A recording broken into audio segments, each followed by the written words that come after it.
Om Namo Bhagavate Vasudevaya. Bhagavate Vasudevaya. Om Namo Bhagavate Vasudevaya. Om Namo Bhagavate Vasudevaya. Om Namo Bhagavate Vasudevaya. Om Namo Bhagavate Vasudevaya. Today we'll see Canto 2, Chapter 8. Canto 2 is the Cosmic Manifestation. 8th chapter is Questions by King Parikshit. So we have been looking at the first 3 chapters of this canto was Shukdev Goswami's answers to Parikshit Maharaj's question in the 19th chapter of the last canto. Okay, so the 3rd chapter is pure devotional service, the change in heart. So after that, then there are further questions, specifically 3 questions which Parikshit Maharaj asked, and Shukdev Goswami, he recited the conversation between Narad Muni and Lord Brahma. So that we saw in 5th, 6th and 7th chapter. Basically, the Lord's interaction or Mahavishnu's interaction with the external energy and the Supreme Lord's incarnations. His interaction with Maya Shakti and Chit Shakti. So 5 and 6 is interaction with the material energy, and 7th is his Leela Avataras basically, and some other concomitant topics were also discussed in 7th. So this section ends here. Okay, first 1, 2 and 3 is a response to Parikshit Maharaj's question, what should one do when he is about to die? Okay, that was the most important question, 19th chapter. These 3 chapters answers that, 1, 2 and 3.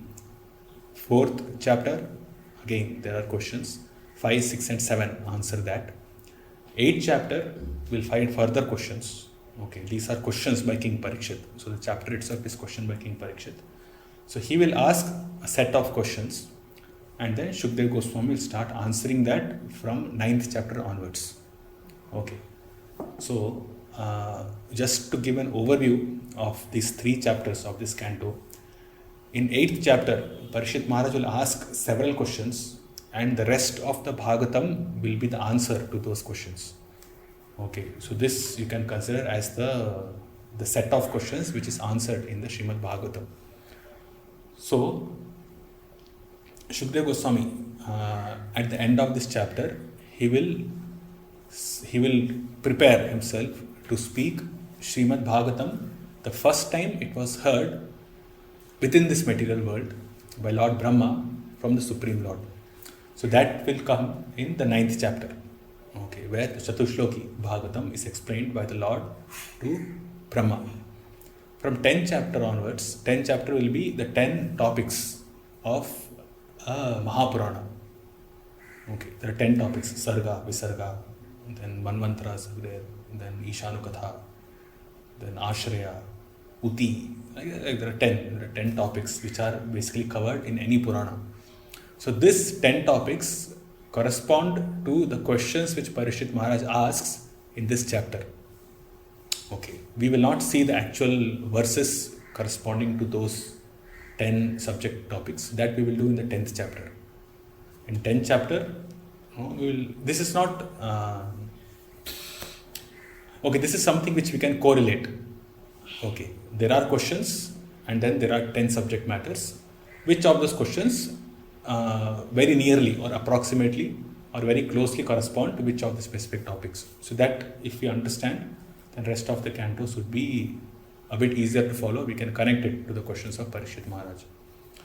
So that will be the 10th chapter where we have this 10 subject matter. And from 3rd canto onwards is Shukdev Goswami's answer to Parikshit Maharaj's questions, which is there in this chapter. Okay.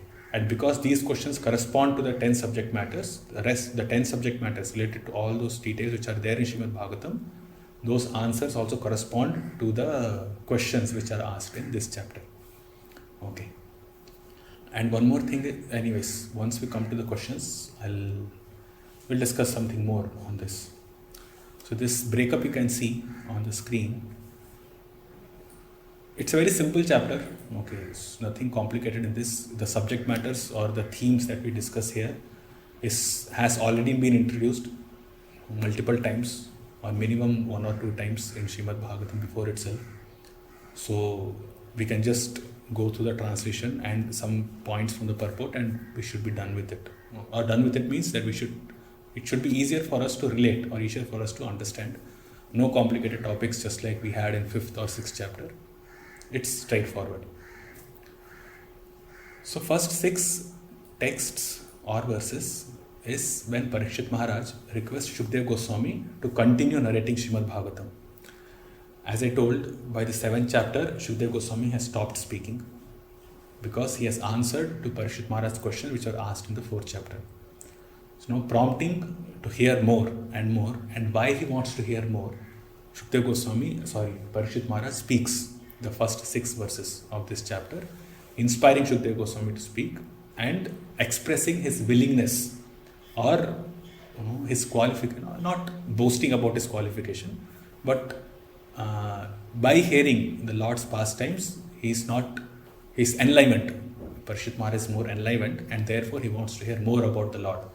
So this is what is covered in the first 6 verses. 7 to 23 are specific questions of Parikshit Maharaj. Okay, we will see those one by one.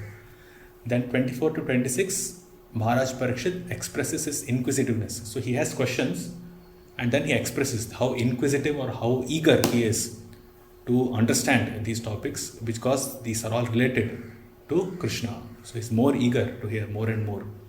And his readiness to accept Shukdev's replies, because he says that he is a surrendered soul onto Shukdev Goswami. So therefore I am ready, I am ripe to accept everything, each and every word, each and every syllable that you are about to speak. So because I am very inquisitive, okay, I put forth all these questions, and I am ready to render any service unto you. You please tell me the narration of Krishna's pastimes according to all the questions that he has asked. So he will ask, whatever I have asked, you speak about that, and whatever I have not asked, you speak about those also. Okay, because not everything can be asked, by the disciple. But Srila Prabhupada will write in the purport of this section that although the disciple might not be able to ask everything, inquire about everything, but the spiritual master is qualified to answer, or spiritual master is qualified to speak on the subject matter of Krishna Katha indefinitely. Like he can speak a lot more than the disciple can inquire. So Maharaj Parikshit then invokes that happiness within Shukdev Goswami, because it gives an opportunity to Shukdev Goswami to speak about the Lord's pastimes. So Shukdev Goswami is very pleased. In 27 to 29, Shukdev Goswami expresses his pleasure.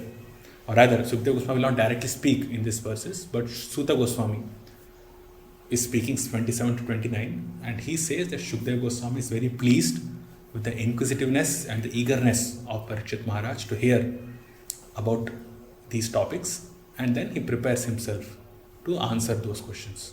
And then he answers them as the first Bhagavatam spoken in the 9th chapter, and 10th chapter onwards it continues to the next cantos like this. Okay. So first 6, so we'll read the translation. King Parikshit inquired from Shukdev Goswami, how did Narad Muni, whose hearers are as fortunate as those instructed by Lord Brahma, explain the transcendental qualities of the Lord, who is without material qualities, and before whom did he speak? So in the last chapter, the last section was Lord Brahma's instruction, or Lord Brahma's order to Narad Muni to preach this message that Lord Brahma, the Bhagavatam message that Lord Brahma has spoken to Narad Muni to preach. So the first question which Parikshit Maharaj asks is, Narad Muni, whose hearers are as fortunate as those instructed by Lord Brahma, how did he explain, or what all did he explain how did he explain the transcendental qualities of the Lord, who is without material qualities? So when Narad Muni explains, he explains the transcendental qualities of the Lord, because the Lord does not have any material qualities, and before whom did he speak?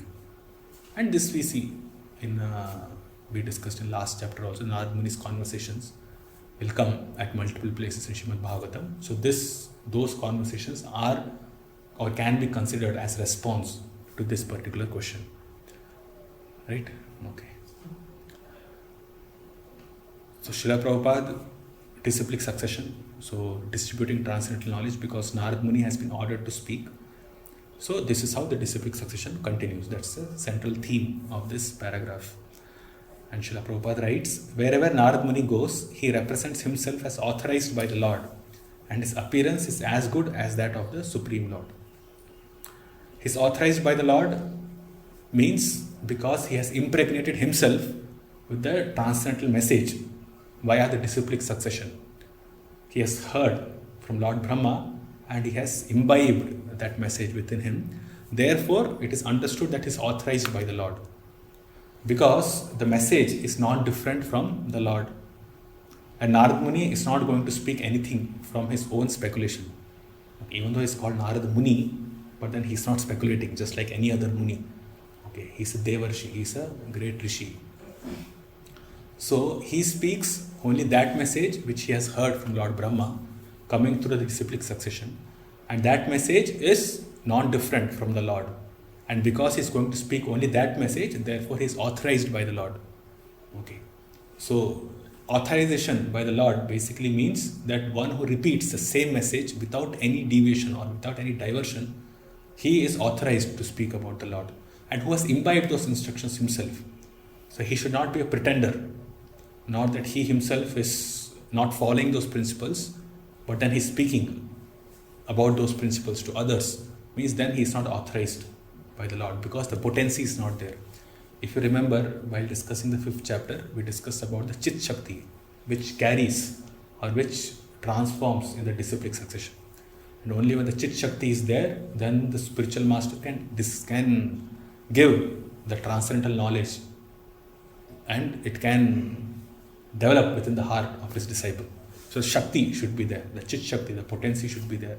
And potency comes when the instructions of the Lord are followed by the spiritual master himself. Anyways, if he does not follow, he is not a spiritual master. But if he follows and he repeats the same message, that basically means he is authorized by the Lord, because he has imbibed that message and he is repeating the same message. So Narad Muni, wherever he goes, he represents himself as authorized by the Lord, means wherever he goes, he is preaching the same message which has come in disciplic succession. And his appearance is as good as that of the Supreme Lord, because when the Supreme Lord appears, then the living entity becomes completely purified. And the result is one who accepts the Supreme Lord, he achieves the highest transcendental position. He goes back to the spiritual world. And even if he is an enemy of the Lord, he at least merges to the Brahmajyoti. The same kind of effect is there when a pure devotee goes to a place. So therefore, the Lord and the pure devotee is non-different from each other, because the benefit that a conditioned living entity gains from either of them's association, it is supremely beneficial. Okay, it's the same result. So by serving the spiritual master, one can go to the spiritual world. It was asked of Srila Prabhupada also, that at the time of death, if one thinks about Prabhupada, is it as good as thinking of Krishna? And Prabhupada, after thinking for a moment, said yes. Because the pure devotee does not live separately from Krishna. So therefore, just thought of a pure devotee itself is completely purifying. And the destination will also continue with devotional service. So, devotional service to the spiritual master or service to the spiritual master is eternal. Okay, it's not that we have spiritual master now, and after he's gone and after we are gone, we don't have any relationship at all. The relationship continues for lifetimes after lifetimes. So even if one person thinks of his spiritual master at the time of death, it is understood that his service will continue. Okay, either in the material realm or in the spiritual realm, his service will continue. So therefore, there is no difference, because what is most important is the service to the spiritual master or to the Supreme Lord. So because service is going to continue, therefore Narad Muni's appearance is as good as that of the Supreme Lord. And extrapolating that, it applies to the spiritual master also, who is authorized by the Lord, as we discussed. And Srila Prabhupada makes an important point here. He says the Lord existed prior to material creation, so he is Aguna. So because he existed prior to the material creation starts with the agitation of the three modes. And the Lord existed before that.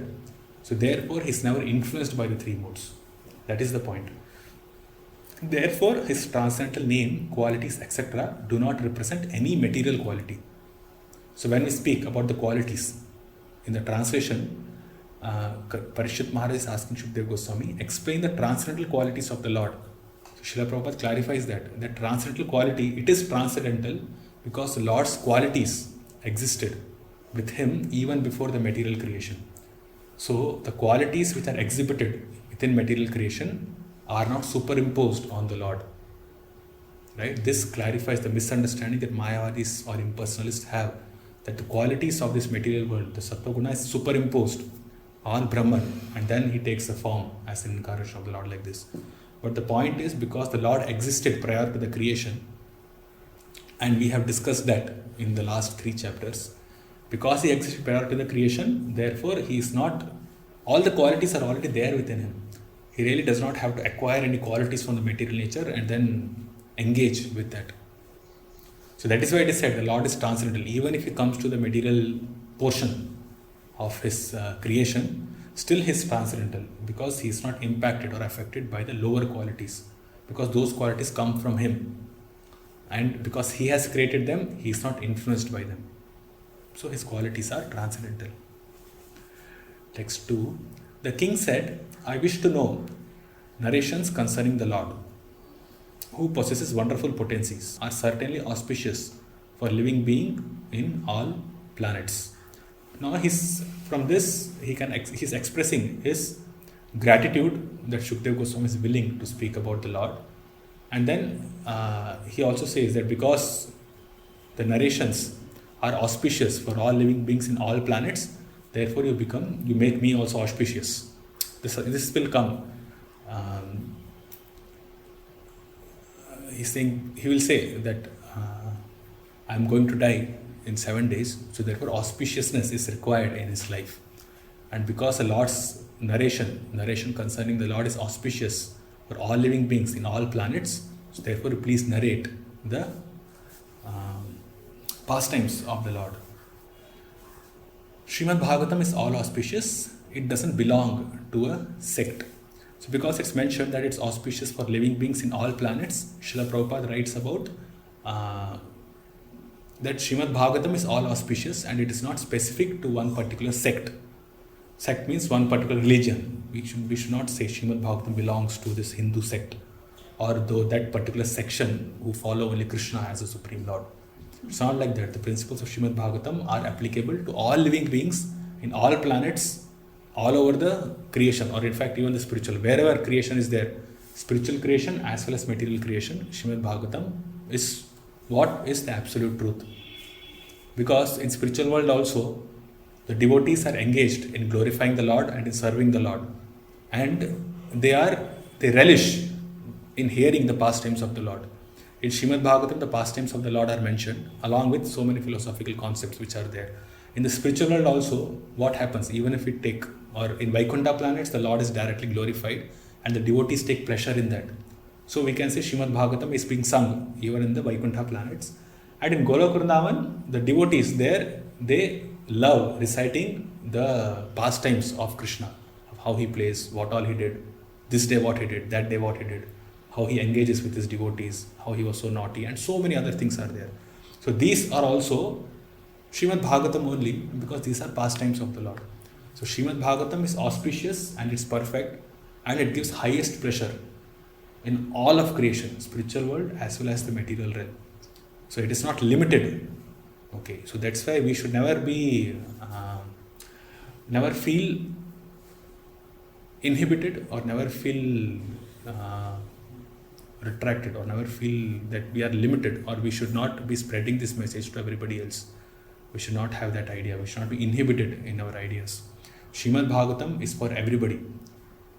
So that is why this message should be spread all over the world, how much ever is possible.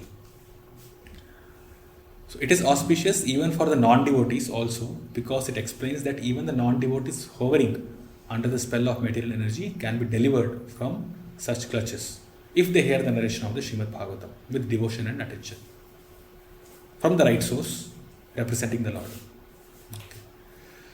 O greatly fortunate Shukdev Goswami, please continue reading Srimad Bhagavatam so that I can place my mind upon the Supreme Soul, Lord Krishna, and being completely freed from material qualities, thus relinquish this body. So he expresses directly that you please continue reciting Srimad Bhagavatam. So continuously hearing transcendental narration, Srila Prabhupada says that continuously hearing Srimad Bhagavatam means constantly associating with the Supreme Lord. Because his name, form, qualities, pastimes are non-different from him. And Srimad Bhagavatam speaks about the name, form, qualities and pastimes of the Lord. And because they are non-different, so they are constantly associating with the Lord. And just like sun dissipates, Purana Arko Dhunoditaha, just like the sun dissipates the darkness within the heart of people of Kali Yuga, similarly Krishna frees one from the contamination of material qualities. Maharaj Parikshit was now a realized soul by this secret of liberation through the grace of Shukdev Goswami, for the latter had informed the king that the highest perfection of life is to be in remembrance of Narayana at the end of life. Right? It came Ante Narayana Smriti in this canto. So, because Parikshit Maharaj has been given that information by Shukdev Goswami, and Parikshit Maharaj imbibed that in the heart, now he has cultivated the desire to hear more about Krishna, so that at the end of his life he can remember Krishna, Lord Narayana. In contrast to this, hearing from professional reciters of Bhagavatam will not achieve spiritual benefit. They will achieve material benefit. So such an audience, by hearing Srimad Bhagavatam from the professional men, can derive some material benefit as they desire. But that does not mean that such a pretense of hearing Srimad Bhagavatam for a week is as good as the hearing of Maharaj Parikshit. So we have discussed this before, that this Bhagavad Saptaha, which happens by these professional reciters, it is not complete, or it can give some material benefit because it does not bring about any change of heart or any transformation in the hearts of the listeners. So we can judge whether the speaker is proper or not by seeing the after activities. Once the Saptaha is complete, and then we see the activities of those people who heard that Saptaha, we can understand whether the speaker was qualified or not. Okay, it's very evident. So when the speaker speaks these topics and the hearer has a transformation, has a change of heart, he wants to engage in spiritual activities, he wants to hear more and more about Krishna, then that means the speaker is qualified. He is authorized by the Lord. Otherwise, what happens in professional recitation is people hear as an entertainment for 4 or 5 hours in a day. It goes on only for 7 days. And then after that, they are engaged in watching TV or whatever activities they do. So that means the hearer, the listeners are not qualified, or they do not appear, or they do not come with a serious attitude. And the reciter also is not qualified because he is not authorized by the Lord. He is doing it only for his belly purposes, to speak. But in this case, Shukdev Goswami and Parikshit Maharaj both were not like that. Shukdev Goswami was the perfect speaker and Parikshit Maharaj is the perfect listener, because Parikshit Maharaj is now expressing the desire to hear Srimad Bhagavatam more and more. He is not interested in any of those things or any of the mundane duties that he might have performed when he was a Kshatriya. He has already given up all that. Now he wants to hear only about Srimad Bhagavatam. And one should hear Srimad Bhagavatam throughout one's whole life. So one should continue such hearing till the end of one's life, so that one can actually have the transcendental association of the Lord and thus be liberated simply by hearing Srimad Bhagavatam. So one can go back home, back to Godhead, just by hearing Srimad Bhagavatam. He does not have to do anything else, because he is directly associating with the Lord throughout his whole life. At the end of his life, which is part of his whole life, also he is associating with the Lord. So then he goes directly to associate with the Lord, rather than being in this material realm. So Maharaj Parikshit had already given up all connections with his kingdom and family, because he has renounced everything and he has come and sat on the bank of the Ganges, the most attractive features of materialism. But still he was conscious of his material body. He wanted to be free of such bondage also by the constant association of the Lord. So, which basically means Maharaj Parikshit wanted to absorb in Krishna Katha so much that he may forget his own material body. Now, he is already hearing all this without feeling any pangs of hunger and thirst. So, to some extent, he has transcended, or his inquisitiveness and his interest in hearing about Krishna Katha already has reduced his afflictions because of his body, hunger, thirst, fear, and other things like this. But still, he is still conscious of his material body, is what Prabhupada is writing. And therefore, he wants to absorb in Krishna Katha so much that his whole body he completely forgets. He's absorbed completely in Krishna Katha only. No other deviations. No other deviations, no other distractions. Does not matter who is there around him or whether he is going to die. No, because we will see, it will come in the subsequent verses when Parikshit Maharaj will say that I have to leave this body. So, and he is not afraid of leaving the body. Any normal person, if he knows that he is going to die in a specific, after some specific days, he'll be so much more anxious. He'll have so many material things to do, so many things to accomplish. Correct? If he's a pious man, he wants to do something for his family so that they are secure after he's gone. Or if he's a passionate man, then he wants to enjoy his sense gratification as much as possible. Like this, people influenced with different modes will have different material desires coming up when they know that they are about to die. But Parikshit Maharaj, he becomes so much absorbed in Krishna Katha that he will not even have the consciousness that he is going to die. Okay, he will not even think about it because it's completely absorbed. It's undeviated or one-pointed attention only on hearing the topics of Krishna. No other desires, no other thoughts. So he's not even, consciously he's not even aware that he is going to be bitten by a snake. So that much absorption he wants to gain. And that is why he wants Shukdev Goswami to continue speaking Srimad Bhagavatam till the end of his life. Now this 7 days is what Parikshit Maharaj got for hearing Srimad Bhagavatam, and then he had to leave. But this basically means that those who have more than 7 days, they should not stop at 7 days, but then continue till the end of the life. Srimad Bhagavatam is to continue till the end of life, not to hear only on the first few 7 days or the last 7 days. It should continue throughout, so that Ante Narayana Smriti happens at the time of death. So Srimad Bhagavatam, hearing Srimad Bhagavatam should not stop at any moment in one's life. Persons who hear Srimad Bhagavatam regularly and are always taking the matter very seriously will have the personality of Godhead Sri Krishna manifested in their hearts within a short time. Right? Within a short time. And we had a similar verse in the 2nd chapter, in the 1st canto. Right? You remember that verse? Huh? Yes.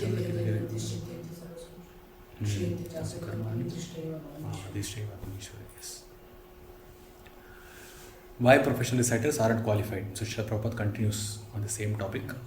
And he says that material attachment and seeing the Lord face to face cannot go together.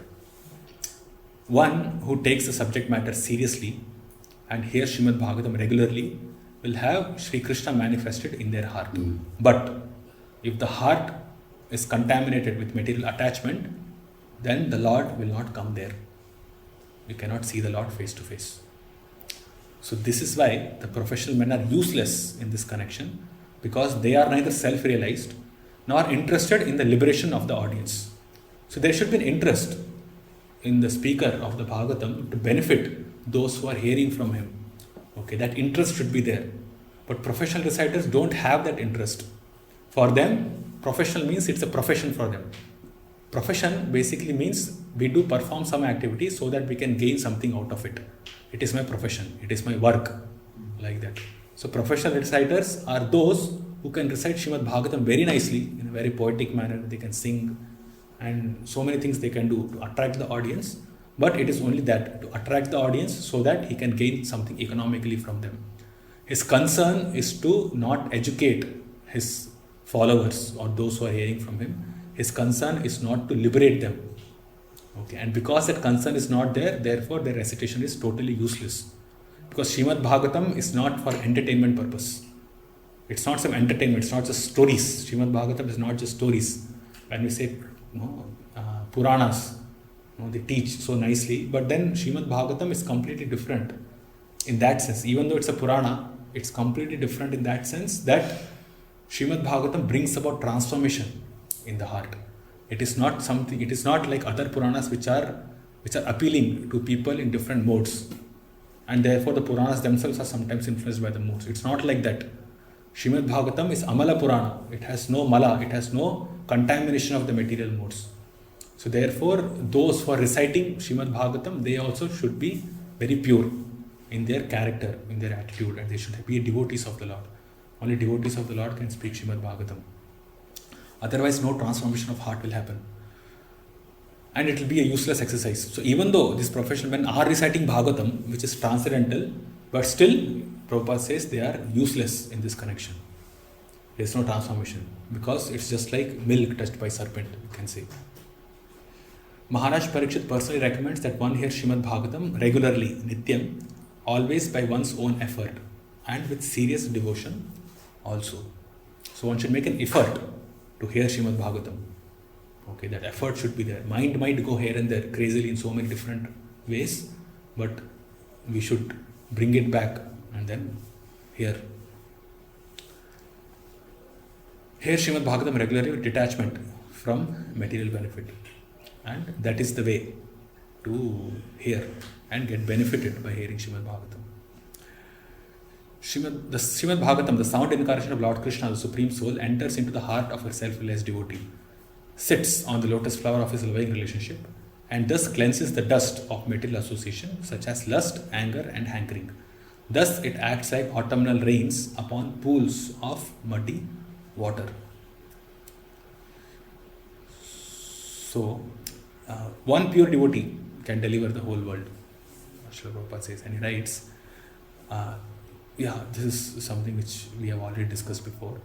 By addition of some chemical, a small reservoir of water, like that of a metropolitan waterworks tank, can be clear. But by such a teeny effort, it is not possible to clear up all the reservoirs of water like the rivers. A powerful pure devotee of the Lord, however, can deliver not only his personal self, but also many others in his association. So autumnal rains upon pools of muddy water. So when autumn rains fall, then the muddy water, it becomes crystal clear. Okay. Similarly, when a pure devotee of the Lord goes and preaches this message, then he can not only deliver his personal self, but many others in his association. So this is basically inspiring Shukdev Goswami. Maharaj Parikshit is inspiring Shukdev Goswami to speak on Srimad Bhagavatam. Okay, and devotees become powerful by following Bhagavatam principles. We already discussed that. So they become so powerful because they sincerely follow the Bhagavatam principles by regular hearing and worshipping. So this is what we said, the speaker, the pure devotee of the Lord who is speaking. Only pure devotee, when we say speaker, then it means pure devotee of the Lord. Okay, only the pure devotee can speak. Others cannot. Okay, so when we are speaking about the speaker of Bhagavatam, it means the pure devotee of the Lord. He is sincerely following the Bhagavatam principles by regularly hearing about them and worshipping the Bhagavatam. So devotional service to the Lord with specific attention to hearing Srimad Bhagavatam regularly and always is the best recommended method for liberation from the clutches of illusion. So this is the best method. One who hears Srimad Bhagavatam throughout his whole life, it's guaranteed that he'll go back home, back to Godhead. Okay, simple.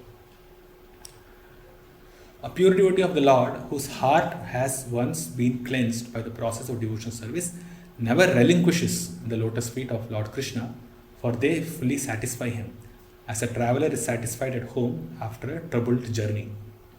So one who has got taste for pure devotional service cannot give up the lotus feet of the Lord because they fully satisfy him. Complete satisfaction, again we have discussed this several times before. Complete satisfaction in the heart arises only by serving the Lord, only through devotional service. It does not matter how much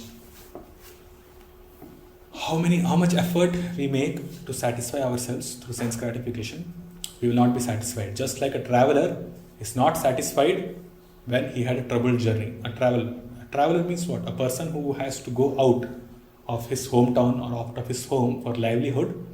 He is troubled by so many other things when he is traveling around. So that does not give him satisfaction. But as soon as he comes home to his family, okay, and relaxes at his home, there is a peace, there is satisfaction. And then it's completely contrast to what he has faced outside to what he is experiencing at his home. And once he has come home, then he does not want to go out again. So it's just like that. Hearing about the Lord, or once the Lord has established himself in the heart of a pure devotee, then he fully satisfies him. Because the Lord himself cleanses the heart of the devotee, right? We discussed that also. So Srila Prabhupada in this purport, he specifically speaks about serving the spiritual master. And this is amazing because here this the clearing of heart by the process of devotional service and Lord Krishna being established in his heart to satisfy him, it happens by serving the spiritual master.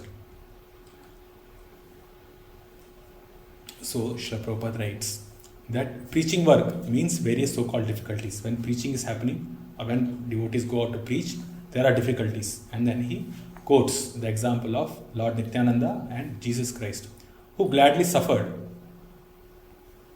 But such difficulties are very gladly suffered by the devotees in preaching, because in such activities, although apparently very severe, the devotees of the Lord feel transcendental pleasure because the Lord is satisfied. So because the Lord is satisfied when they are preaching, therefore they experience pleasure, although there is suffering. A devotee of the Lord cannot give up the services of the Lord, for he is ordered by his spiritual master. Pure devotees like Narada and Nityananda Prabhu take up the order of the spiritual master as a sustenance of life. They do not mind what becomes of the future of their lives. They take the matter very seriously, as the order comes from higher authority, from the representative of the Lord or from the Lord himself. So the example set here is very appropriate. So instructions of the Lord, or following the orders of the Lord, it establishes Krishna in the heart of the devotees. And then because they have to follow the orders of the Lord and the spiritual master, they know that when they preach, then the spiritual master is pleased, and through that the Lord is also pleased. So just like a troubled person or a traveler is troubled outside, and once he comes home, then he forgets all the troubles, a pure devotee of the Lord is exactly in a family tie with the Lord, and therefore is undeterred in discharging his duty in a full affectionate tie with the Lord. So that's why he feels satisfaction. Okay, so 7th to 23 we'll have the questions. So we'll go through them. O learned Brahmana, the transcendental spirit soul is different from the material body. Does he acquire the body accidentally or by some cause? Will you kindly explain this, for it is known to you? Okay, so Parikshit Maharaj is asking about the spirit soul. And he says the transcendental spirit soul is different from the body. So how did he acquire this body? How did he acquire this body? Did he acquire accidentally, or was there some cause behind it?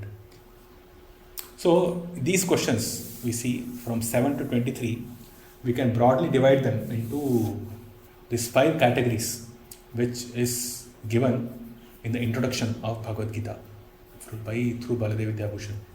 Right? We have this 5 topics. What's that? Jiva, Ishvara, Prakriti, Kala, and Karma. So Parikshit Maharaj will basically ask questions related to these 5 topics. And our additional topic would be about the religious principles, about dharma. What religious principles, which is specifically discussed in the 7th canto, when Yudhishthira Maharaj is instructed by Narad Muni. Okay, so all these questions from 7 to 23 can be broadly classified into these 6 sections. Okay, so this one is talking about the living entity. Living entity, how he is different from the material body, how does he acquire. So this, we have to understand, these 6 topics are kind of, or you can think of it as principles. The principle of Jiva Tattva, how to understand it completely. Ishvara Tattva, how to understand it completely. Karma, how to understand. Kala, how to understand completely. Prakriti, this material energy, how we should understand it, what is its actual position, and dharma, what one should do when he's there in the material realm. So these are all principles which have to be understood. So for understanding those principles, Parikshit Maharaj is asking all these questions, so that all the different principles, the philosophical principles, are completely understood and there are no doubts or misconceptions. So this is the benefit of the disciplic succession and of hearing Srimad Bhagavatam, that all the doubts within the heart are cleared. All the doubts, all the misunderstandings are cleared from the heart. So when we are discussing Srimad Bhagavatam or when we are discussing transcendental subject matters, it is the purpose of that is of course devotion service, but it should comply or it should go along with clearing of all misunderstandings and doubts from the heart. Okay. Even after hearing the whole of Srimad Bhagavatam, still if there are doubts within the heart, that basically means that we have not understood or we have not heard it properly. Because Srimad Bhagavatam is supposed to dispel all doubts from the heart. And this again we discussed in the first canto, second and third chapter. Second chapter specifically was there. First chapter and second chapter. So doubts, all the doubts from the heart are removed or must be removed. So when doubts means there should not be any misconceptions about the living entity, about the Supreme Lord, about the workings of Prakriti, about the workings of time, like this. So Srimad Bhagavatam answers to all these questions are given, which removes all the misunderstandings and doubts which might be there about these principles. So this one is talking about Jiva. And Srila Prabhupada writes that Parikshit Maharaj is still more anxious to establish the philosophical basis of Srimad Bhagavatam, right? The tattva, the principles should be established so that the philosophy is clear. Srimad Bhagavatam is a science of the Supreme Personality of Godhead, and as such, all questions that may arise in the mind of a serious student must be cleared by the statements of the authority, like removing all kinds of misconceptions or answering all inquiries. A person on the path of devotional service may inquire from his spiritual master all about the spiritual position of God and the living beings. And it is known that qualitatively the Lord and the living beings are one. So, if the Lord and the living beings are one qualitatively, how is it that the living entity is conditioned by material nature, although he is transcendental to the material nature? So this is, it's not that Parikshit Maharaj does not know an answer to this, okay, but he's basically inspiring Shukadeva Goswami to speak more, because when the same question is asked repeatedly, not repeatedly, but in different ways, that different narrations of the Lord's pastimes arises. So that's why in Bhagavatam, the same narration is not repeated, although it seems like the same question is being asked again and again. Parikshit Maharaj will ask about creation again, but then we might say, oh, creation is already discussed before. Correct? Some aspects of it, and the commentary and all also explain. And even the verses are also quite explanatory. We might think that same question is being asked. But then when the answer comes, the answer is different. Different in the sense the narration is different. The perspective is different. It's establishing the same principle, but from different angles of perspective. Prabhupada said, right, when you read my books, you read from different perspectives so that subject matter is understood completely. Bhagavatam works on that principle. It might seem the same question is being asked, but the answers are given from different perspectives, from different Puranic narrations, historical narrations. So all misconceptions which might be still lingering after hearing one or two answers will be completely removed. So that's why these questions might seem very simple also. For a person like Parikshit Maharaj, doesn't he know, or no, it's understood that he should know how the living entity is conditioned. He's a great devotee of the Lord. He must have that knowledge. But he is inspiring Shukadeva Goswami to speak for the benefit of all of us, and also to approach the subject matter in different perspectives so that it's understood completely. Okay, there are no misconceptions. What are the causes of material embodiment? Yes, of the part and parcels of the Lord, although they are qualitatively the same. Indirectly, it's confirmed that Supreme Being, the Lord, makes no such material changes of body. Only the conditioned souls awaiting liberation are subject to change of bodies. How was the process first begun? This is the question. Okay. So one should inquire from the spiritual master. And Srila Prabhupada makes a couple of important points here. He says, this inquiry is essential for immunity to all kinds of offenses on the path of devotional service. which basically means that one who is not clear, or one who has not completely understood the subject matter, he might inadvertently make offenses. Okay. So he might say, okay, the Lord and the living entity are different in certain aspects, but they are the same in other aspects. Therefore, the living entity can merge with the Lord. Something like that. Okay. If the concept is not completely understood. So, inquiry is required so that the subject matter is understood completely. Otherwise, we end up making offenses. Even if one is fixed in devotional service with Maharaj Parikshit, he must still inquire from this realized spiritual master all about this. So you can say it's a duty of the disciple to keep inquiring. Okay, it's a duty of the disciple to keep. Not that once the subject matter is clear, then you keep asking the spiritual master, bothering him so much. That's not the way it should be understood. You should not bother the spiritual master, but the understanding is that we inspire, or rather not saying inspire, but we inquire from the spiritual master so that the spiritual master is pleased upon the disciples' inquisitiveness and is inspired to speak more and more. The spiritual master, the pure devotee's happiness comes from speaking about the Lord. Correct? A pure devotee who is fully pregnant with the thoughts of Krishna, with the pastimes of Krishna, with Krishna Katha, he wants to automatically share it with others. So, by disciples' inquiry, the spiritual master gets inspired and then he wants to speak. So, that pleases the spiritual master more and more. So, when questions are asked, the speaker should become very happy. He should not think of it as a botheration. That's from the speaker's point of view. But the disciple should not be fool also to keep asking the same thing again and again. Okay. So, it's a balance. It all works on a very cultured manner. Okay. Both of them should be cultured. If the Supreme Personality of Godhead, from whose abdomen the lotus stem sprouted, is possessed of gigantic body according to his own caliber and measurement, then what is the specific difference between the body of the Lord and those of the common living entities? So this is your Ishvara. The principle of Ishvara is being established. And in the 6th and 7th chapter, we discussed about the universal form of the Lord.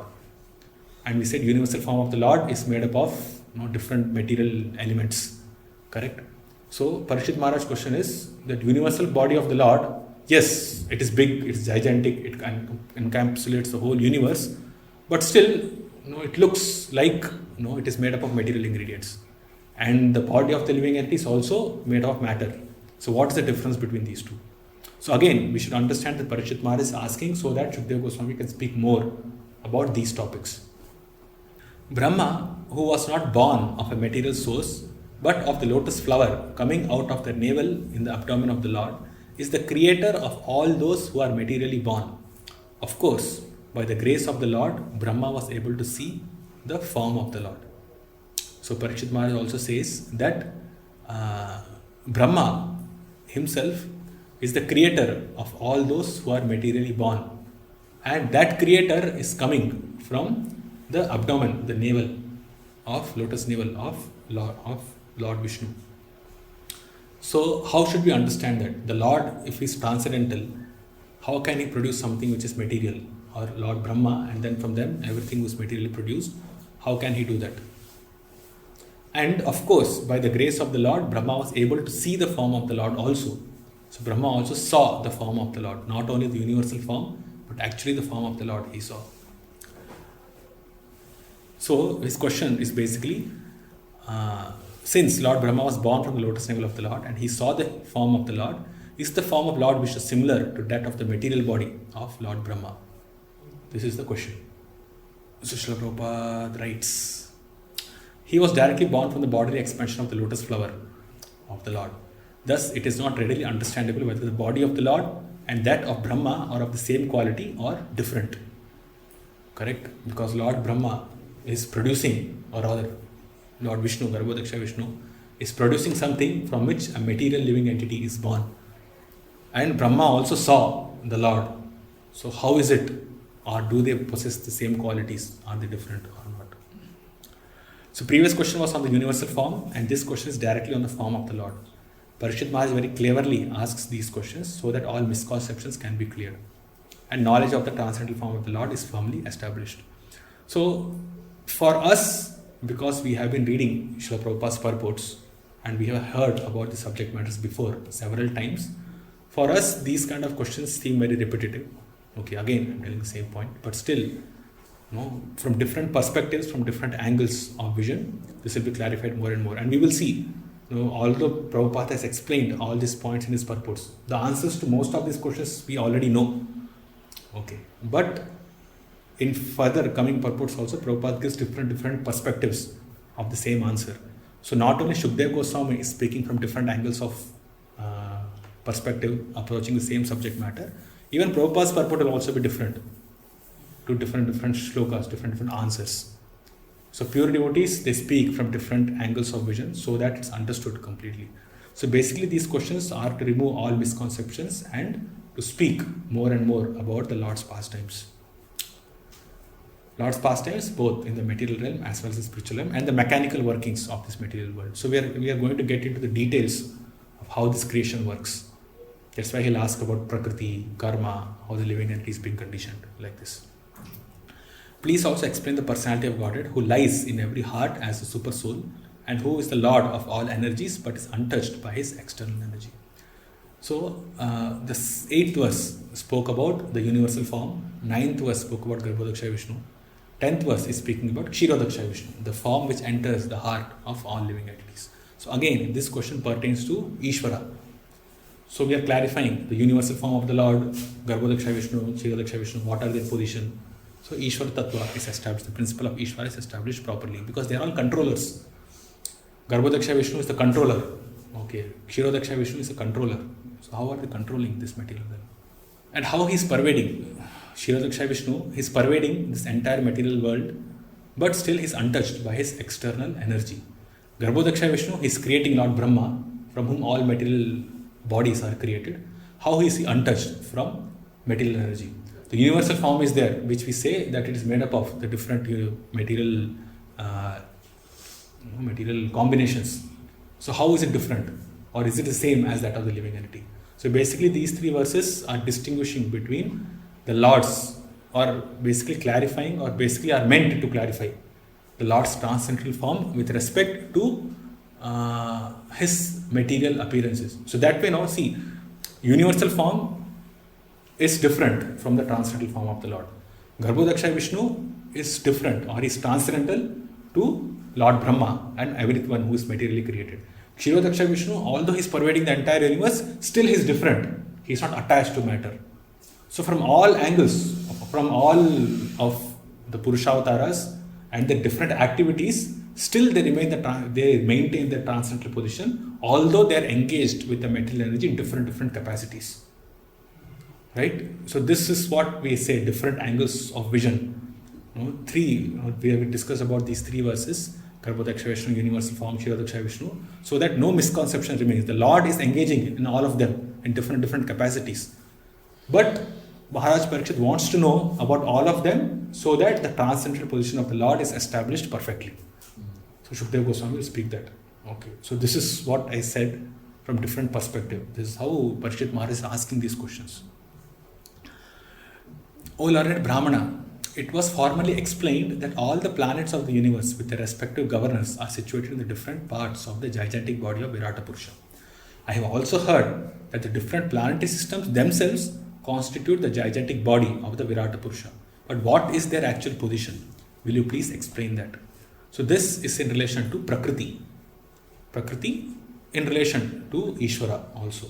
So sometimes we hear, or he has heard, that the universal form contains those planetary systems. And I have also heard that the planetary systems form the universal form of the Lord. So how do I understand this? Okay, does the universal form contains those planetary systems, or those planetary systems actually are the ingredients through which the universal form is formed? How to understand this? This is one question. Also, please explain the duration of time between creation and annihilation, and the duration of other subsidiary creations, as well as the nature of time indicated by the words past, present and future. Also, please explain the duration and measurement of life of the different living beings known as the demigods, the human beings, etc.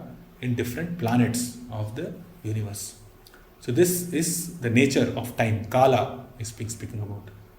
The inquiry is about Kala, and then he's also speaking about creation, annihilation, and duration of other subsidiary creations, means yugas, manvantaras, yugas, how many yugas are there, Kali Yuga, Treta, Dwapar, all those things he's asking about. The duration of time and the nature of time, indicated by the words past, present and future, which will be answered by Kapila Muni, by Lord Kapila to Devahuti when he speaks about time in the third canto. So then he speaks how time is calculated, how past, present and future is conceived by the living entity and why it is conceived by the living entity. So all those things he'll speak in the third canto. So this is the answer. So Shukdev Goswami's answer, as I told, spreads across the rest of the Bhagavatam to all these questions. Okay.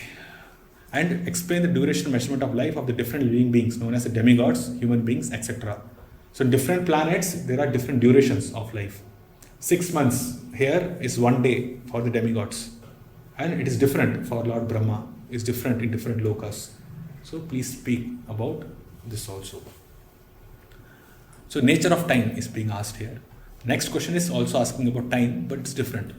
O purest of the Brahmanas, please also explain the cause of different durations of time, both short and long, as well as the beginning of time following the course of action. So the cause of time is being asked. So this is also Kala, but it will trace back to Mahavishnu, who is the cause of Kala and how he impregnated this material nature, Pradhana, with Kala, and then it got agitated. So the Sarga will come here. Okay. Some Sarga will come along with the principle of Kala, because only when Kala is injected by Lord Mahavishnu, then the principle of past, present and future, everything comes into picture and the nature of time is established. Just like the material energy is also coming or also comes from Lord Mahavishnu. It's an ingredient cause of the creation, correct? The material energy is also non-different from the Lord. It comes from the Lord, although it's separated, it's Bahiranga. So, and then once the Lord, he agitates this material energy, Pradhana, and it changes to Mahatattva, then the material nature works in various ways. So similarly, the cause of time is what Lord Mahavishnu, he is the cause of time, he impregnates Pradhana. And after that, how does the time work in different planetary systems and what's the nature of time? So all these are 2 questions pertaining to Kala. Then again, kindly describe how the proportionate accumulation of the reactions resulting from the different modes of material nature act upon the desiring living being, promoting or degrading him among the different species of life, beginning from the demigods down to the most insignificant creatures.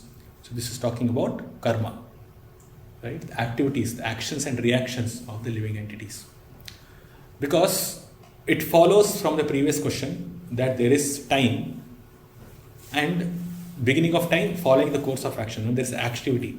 Time basically means there is activity. Time is it's what initiates activity. If there is no time, then there is no initiator of activity. That's why when time is injected, then the modes of nature become agitated, and then it's not the only cause, but time is also a primary cause for the modes to start working, okay, to agitate. And action and reaction are bound by time. They are within the purview of time. So activities are done at a time, and then there are reactions for that, either in this lifetime, next lifetime.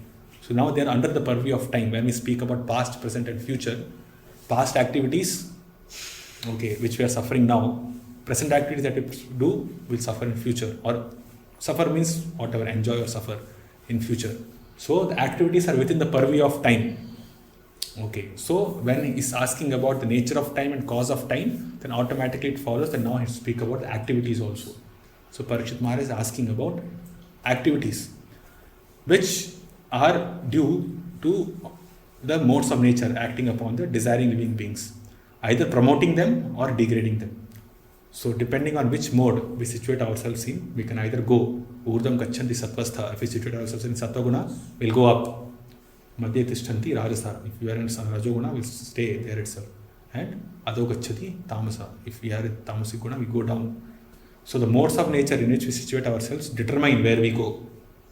And if we situate ourselves in Shuddha Sattva, we go to the spiritual world. Simple, just like Sattva, Raja, Tama, and then Shuddha Sattva means go to the spiritual world. So where are we planning to situate ourselves determines where we are going actually. So hearing about the Lord, continuously hearing Srimad Bhagavatam situates us in the Shuddha Sattva platform. So those who are hearing Srimad Bhagavatam sincerely, because they are in Shuddha Sattva platform, they go back to the spiritual world to serve the Lord there. They don't remain within this material realm. Okay. So how such actions and reactions take place, what the different procedures are, and in what proportion they act, are all subject matters of Maharaj Parikshit's inquiries. And we discussed this qualifications required to go to higher planets. So Srila Prabhupada speaks that if you want to go to higher planets, and there must be qualification, because just like no foreigner is allowed within that country if he does not possess the necessary qualification of passport, visa, things like that.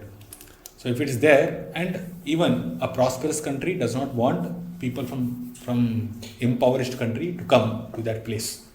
So examples Prabhupada gives. So how is it that this, to the higher realms of heavenly enjoyment, how can these living entities who are suffering left, right and center in this material world, how can they go to the higher realms? So just like the opulent country does not allow the impoverished people of other countries, similarly the demigods will not allow, unless and until we purify ourselves, we make ourselves qualified. Persons addicted to the habits of passion and ignorance have no chance of entering the higher planetary system simply by electronic mechanism. Okay, that's the conclusion. Yeah, and this is what we discussed, that the various and actions and reactions of work in the modes of goodness are generally known as pious work with devotional service, which means karma mishra bhakti or karma yoga. Then culture of knowledge with devotional service, jnana mishra bhakti or jnana yoga. Then mystic powers with devotional service, and at last devotional service unmixed with any other varieties of goodness. So sattva, raja, tama, and then shuddha sattva. Correct? This is what I say.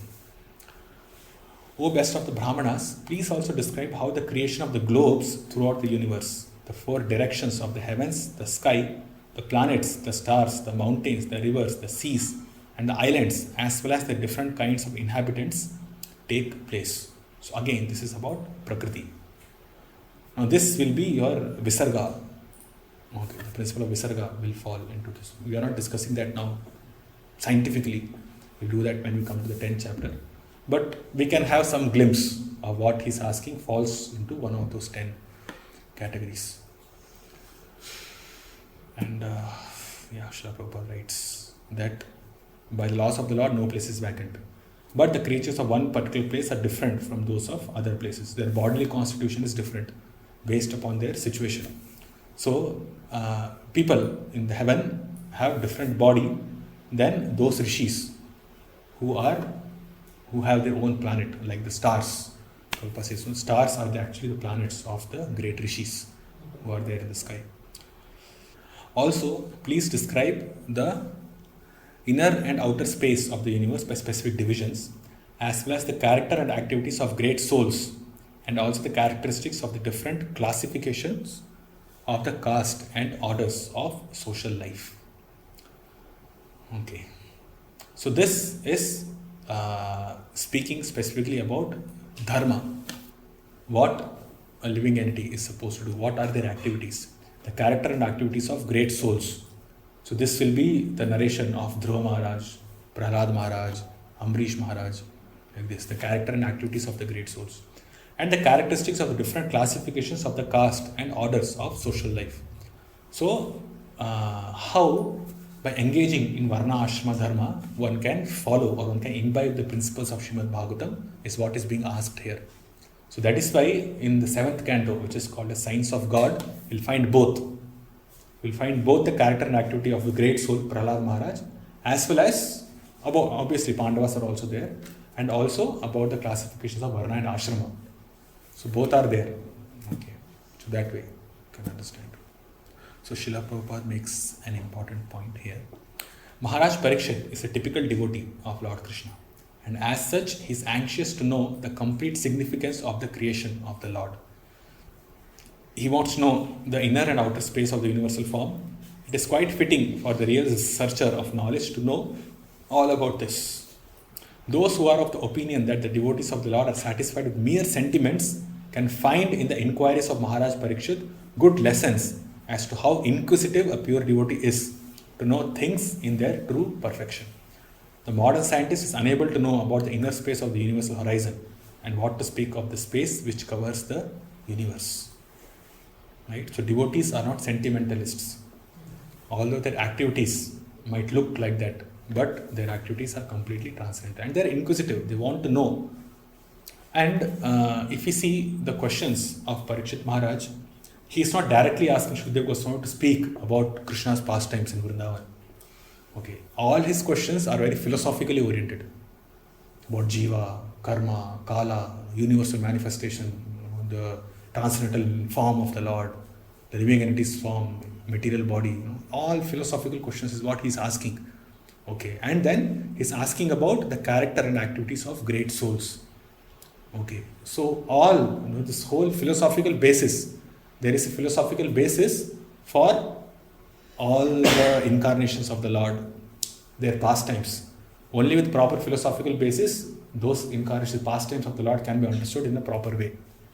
Otherwise, that's why this misconception of professional reciters is removed at the first itself. Professional reciters don't have philosophical understanding. They can speak katha very nicely, but they don't have philosophical understanding. And because of that, they think, or the hearers who are hearing to these narrations, they cannot understand that the Lord's pastimes are transcendental. Okay, therefore it becomes cheap, and people end up becoming sahajiyas, and the deviation happens.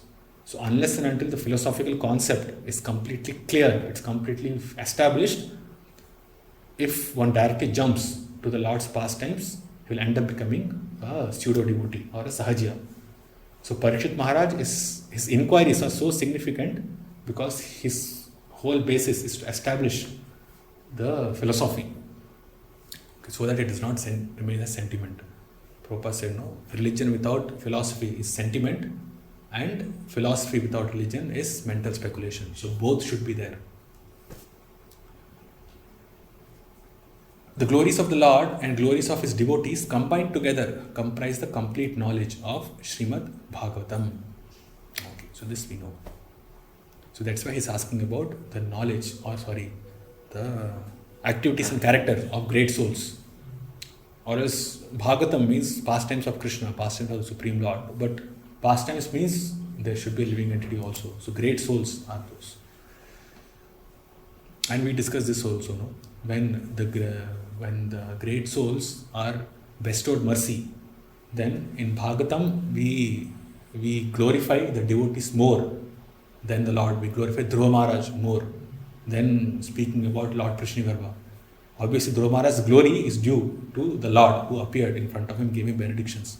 But Dhruva Maharaj, the narration of Dhruva Maharaj himself is more attractive. The narration of Prahlad Maharaj is so much more attractive. All the Nrsimhadev did appear. We discussed that, right? So the pastimes of the devotees in relation to the Lord makes it much, much more relishable than attractive. So divisions of society, no one is master. Everyone must engage in serving the Lord. One might think that the Kshatriyas are the masters in the society, but actually no one is master, only the Lord is the master. And everybody is engaged in serving the Lord. That is why the concept of sacrifice is there.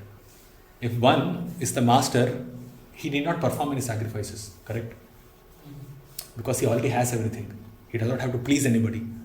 But it's the Lord who is the master of the whole creation, and therefore everybody must perform sacrifices by performing their prescribed duties. Brahmanas are not the leaders of society in that sense, because they are supposed to serve the Lord. So no one is a master in the society. The whole social setup is for engaging in devotional service to the Lord. We have discussed that.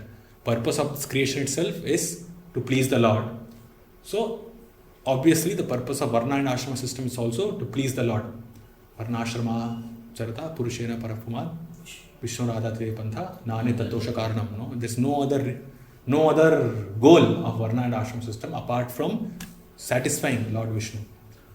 So, no one is a master in the divisions of society. Brahmanas, Kshatriyas, even those great kings, they are not masters.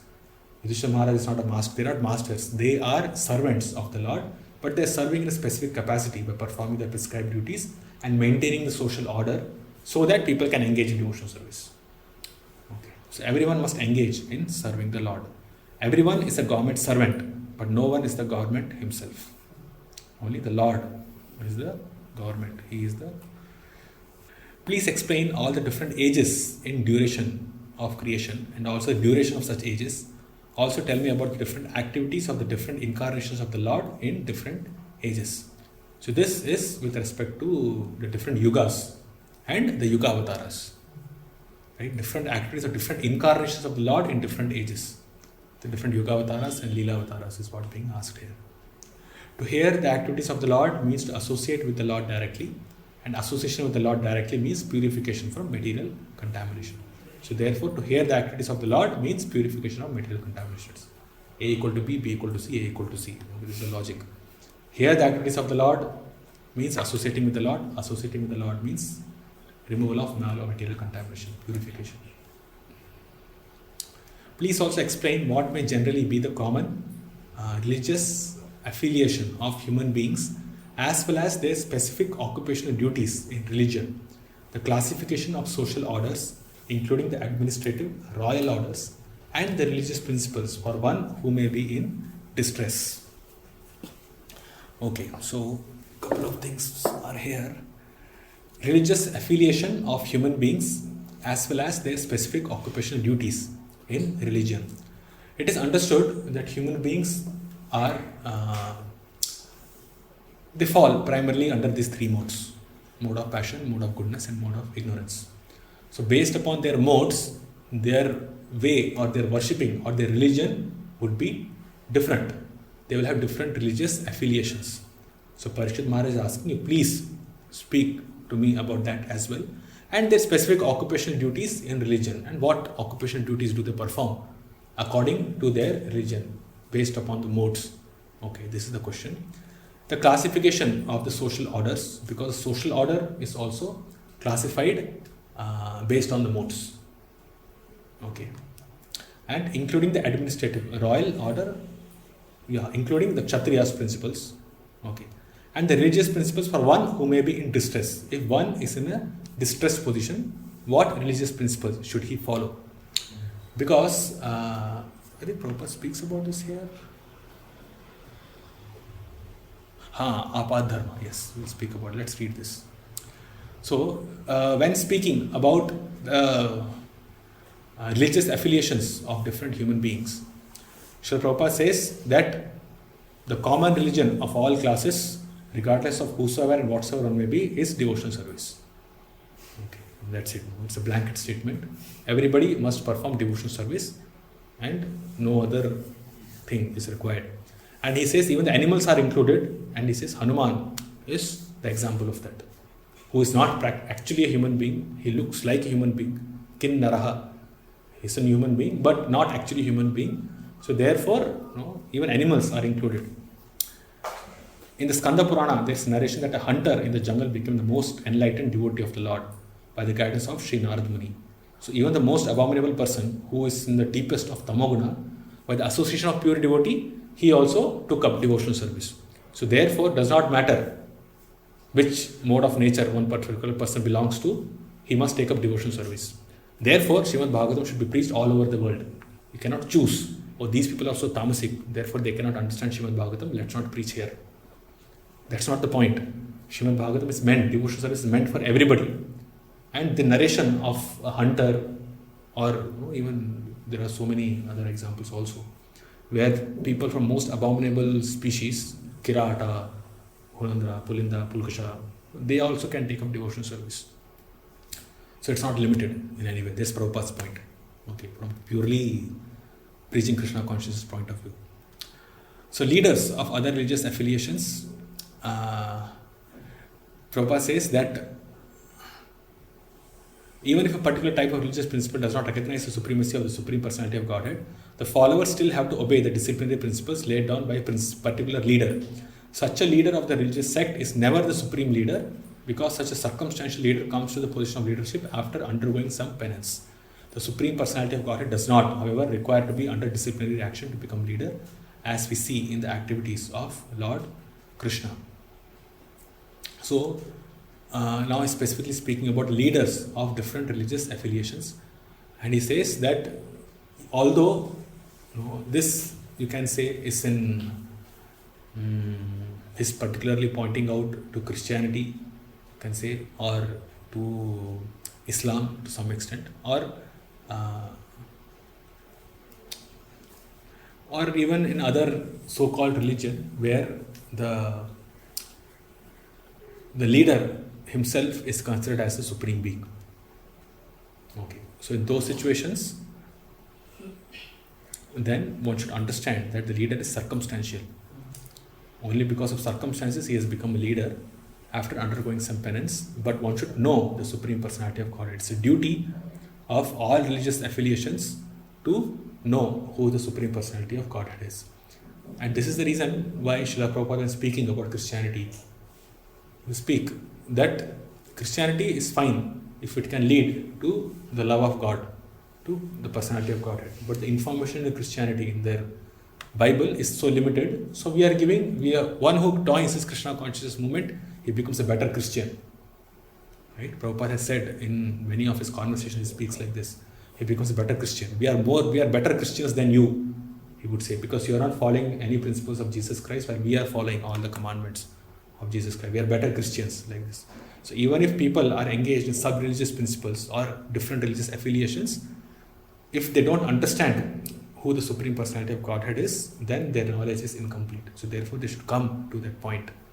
So Krishna consciousness or the principle of Srimad Bhagavatam accommodate everything because it gives the knowledge of the highest absolute truth. Knowledge of the highest, basically, which is the absolute truth. So specifically responding to this apad dharma or religion in distress, Srila Prabhupada says that a person can achieve the highest perfection of life simply by avoiding the results of his occupational duty onto the devotional service of the Lord. People following the principles of devotional service of the Lord can never be put into difficulty, and thus there cannot be any question of apad dharma or religion in distress. Okay. See, a couple of things here. In the Vedic literatures, it's mentioned that if it's an emergency situation, then a Brahmana can take the occupation of a Vaishya also. Okay, only for the time being, till the emergency situation is mitigated. He will still be considered as Brahmana, although he is doing the occupation of Vaishya because of emergency circumstances. And then he will come back to his Brahmana position. But if he takes the position of a Shudra, then that means he is fallen. He cannot come back, or he cannot claim himself to be a Brahmana anymore, because a Brahmana never works for anybody else. Like this, there are different stipulations for different varnas who can take up to this dharma, different types of dharma or occupation duty based on the circumstances. Okay. And once the emergency situation is complete, then they can come back and resume their original duties of varna. But Prabhupada is saying, because the religious duty or the highest religion itself is devotional service, so it does not matter what kind of occupational duty one person takes. If by that occupational duty he is rendering devotional service to the Lord, there is no question of apad dharma, or there is no question of emergency dharma for him, because this is the absolute truth. Dharma projita kaitavatra. All kinds of religion is removed from Srimad Bhagavatam, and only pure devotional service is being established.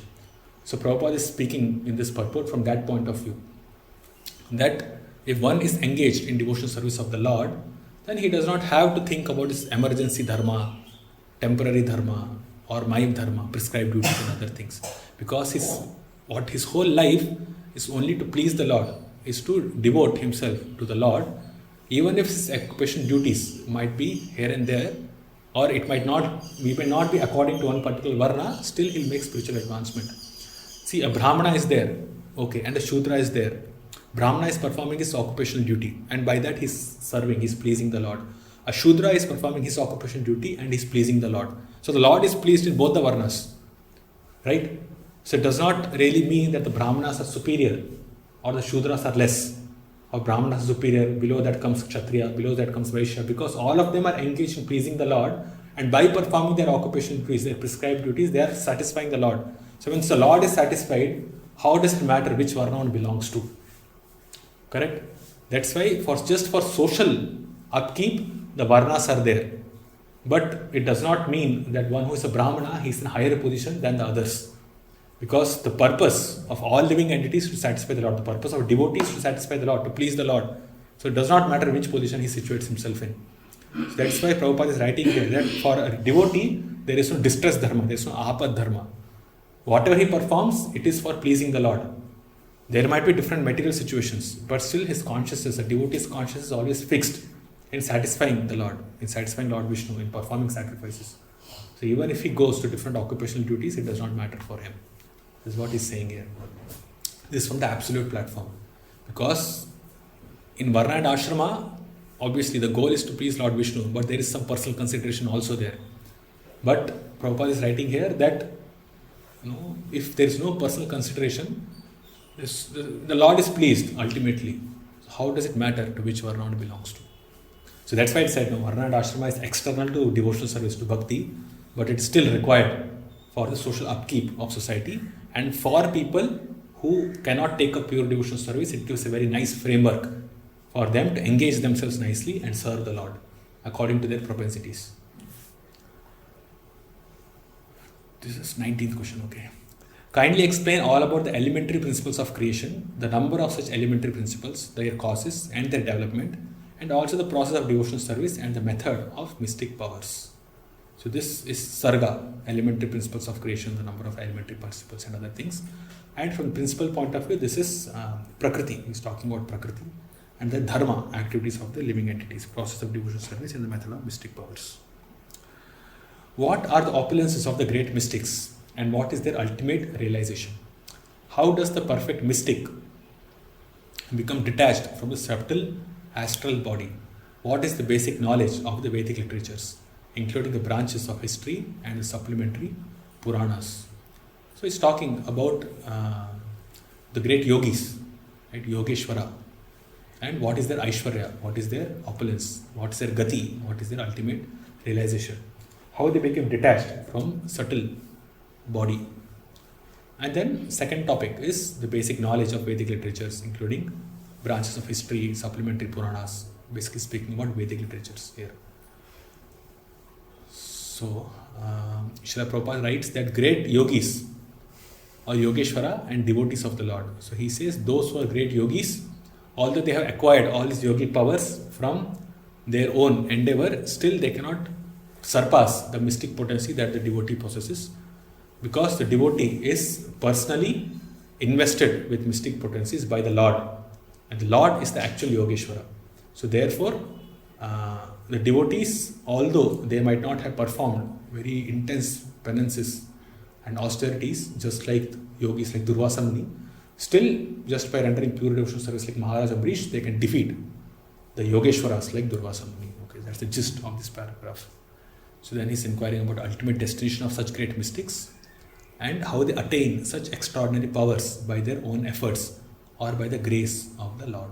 So all these details he's asking. Please explain on to me how the living beings are generated, how they are maintained, and how they are annihilated. Also, tell me what is advantageous and what is disadvantageous for discharging devotional service onto the Lord. What are the Vedic rituals and injunctions of the supplementary Vedic rites? And what are the procedures of religion, economic development, and sense satisfaction? So again, multiple questions. How are they generated, maintained, and annihilated? So this is when the living entity is merged in the body of the Lord, either in Garbhodaksha Vishnu's body or in Mahavishnu's body. How are they created? How are they maintained by Garbhodaksha Vishnu and Kshirodaksha Vishnu? And how are they annihilated? What is advantages and disadvantages for discharging devotional service? Right? This is from Bhakti Rasamrita Sindhu. We have everything here. What are the Vedic rituals and injunctions of supplementary Vedic rites? And what are the procedures of Dharma, Artha, and Kama? Okay, so Srila Prabhupada, in his purport, he says the word samplavaha, in the sense of perfect means, is employed to denote the discharging of devotional service. And pratishankramaha means just the opposite, or that which destroys the progress of devotional service. One who is firmly situated in devotional service of the Lord can very easily execute the functions of conditional life. Living the conditional life is just like flying a boat in the middle of the ocean. One is completely at the mercy of the ocean. But one can fly over the ocean of material existence by the grace of the Lord very easily, without any fear of storm or fog. It all depends on the will of the Lord. This material realm is just like an ocean. And we discussed, no, ocean is so vast that there is no land anywhere around. So it looks very invincible or very overwhelming. But if the Lord is there and His grace is there, then one can go over this material existence very easily. And those who themselves struggle without going to the Lord, just like the impersonalists. Why is it a struggle? Kleshodikatarastesham abhyakta saktacha. Why it is such a struggle? Because it's just like they are on their own in the ocean, in their boat, a small boat, and then they are struggling there. So that's why it's very difficult to cross over. And there's always a chance of them toppling over and falling into the ocean. And this actually happens. Impersonalists, it looks as if they have crossed the material ocean, and when they come back to engage in philanthropic or materialistic activities, then it means they have fallen back to the ocean again. Okay. And they think that they are still in the boat. So that's the amazing thing, although they have fallen into the ocean. So one should cross this ocean by the grace of the Lord. Special attention. So the Lord gives special attention to His devotees in their activities within material conditional life. So even within the material conditional life, there's a special attention that the Lord gives to His devotees. So which suggests that although one might not be a pure devotee of the Lord, he's still conditioned, he's still stretched here and there, or pulled here and there by his desires, but because he has taken a sankalpa of rendering devotional service, of performing devotional service, the Lord protects him. The Lord has attention. The Lord has attention on those living entities. He gets special attention. So we should not think that mechanically we keep on performing devotional service, but we don't know whether the Lord really is taking attention or the Lord is really giving me some importance or not. Because Krishna is there in everyone's heart and He is ready to reciprocate with each one of us much, much more than we are willing to give attention to Him. So He is reciprocating. It's just that we have to make ourselves qualified to become or to realize that reciprocation. So Srila Prabhupada writes about the things a devotee should do and learn. So I just highlighted some points. You can read the paragraph. This is already discussed in Bhakti Rasamrita Sindhu, Nectar of Devotion. And one of the favorable conditions Prabhupada mentioned is being very enthusiastic in serving the Lord. Okay. And it should be preached. The devotional service should be preached all over the world. And therefore, the pure devotee's duty is to discharge this order as far as possible. So this is the topmost favorable condition for discharging devotional service. Those who preach, they are the perfect people who are recipients of the Lord's mercy, because that is the perfect way of rendering devotional service. So devotee should be very enthusiastic in performing his daily rituals, in trying to preach and peacefully preaching. Okay, success or failure has no meaning for a pure devotee because he's a soldier in the field. Preaching is like a war against material life. So there might be no success or there might be only failure. But because one is endeavoring, that itself is success, complete. A pure devotee may not associate with the gang of atheists. One should not associate with atheists. Guidance of spiritual master should be there and should not stick only to the formalities. Which basically means that he should not accept a spiritual master just as a matter of formality. That, okay, in my family, they have been accepting spiritual master from this particular family. So a guru is there, his son automatically becomes the guru, and the son here of a father take initiation from that son. And it comes to parampara. This is called a seminal line of Guru Shishya parampara like this. So this formality is not the right way of discharging devotional service. Devotional service does not mean that one takes spiritual master as a formality. Prabhupada says, just like a dog. Just like I have a dog, I have this, I have that, I have that, I have a dog, and I have a spiritual master also. It's not a formality like this. One should be ready to serve the spiritual master with his life. He should not hanker after anything. He should be satisfied with things that automatically come to him. And he should, and all these principles are learned under the guidance of a spiritual master like Shukdev Goswami. And conversely, these things are not learned by a spiritual master who is accepted only for formality. Okay, so this still continues. Accepting spiritual masters formality. It's those who are pious Hindus, their lives still continues. It all continues. 22. Please also explain how, merged in the body of the Lord, living beings are created and how the infidels appear in the world. Also, please explain how the unconditioned living entities exist. So this is again talking about the living entities, the jiva, how the living entities are created who are merged in the body of the Lord, and how the infidels or pashandi, how the infidels are created, how do they appear in the world. So there are two types of living entities, the faithful and the infidels. Of the faithful, there are two divisions, the devotees and mental speculators. The devotees and impersonalists. The devotees who are not fully purified and the empiric philosophers, the mental speculators, become conditioned again during the next creation for further purification. And he also asks how the unconditioned living entities exist. Unconditioned living entities means those who are not conditioned by the three modes, and they also exist in the material realm. So how do they exist?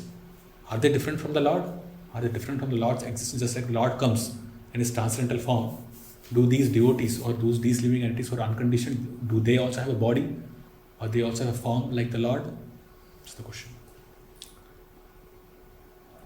The independent personality of Godhead enjoys his pastimes by his internal potency, and at the same time, at the time of annihilation, gives them up to the external potency, and he remains a witness to it all.